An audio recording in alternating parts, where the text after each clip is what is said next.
Ayan nga, bagong dating ng materials natin. So first time nga natin magkaroon ng ganitong bonsai material mga idol. Susubukan lang natin kung kaya ba dito sa ating klema. Ayan nga, shoutout kay Sir Zeb Docalas ng Mountain Province. Sa kanya nga ito galing mga idol. Ayan nga idol, isa nga itong variety ng mga balete, ang Ficus Texas.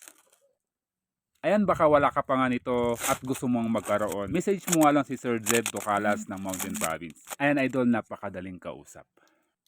Ang gaganda idol.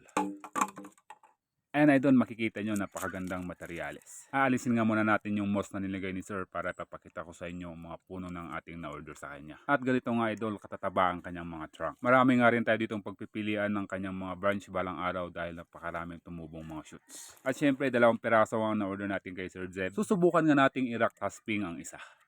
Ganito naman ang detalye ng puno at ng mga dahon ng ating pangalawang Texas. Same nga rin sa isa, maraming mga branches na pagpipilian. So yan idol, napaka-solid ng kanyang trunk. Ayan, sa mga gusto at mga ganitong sizes, marami pong available si Sir Zeb Docalas ng Mountain Province.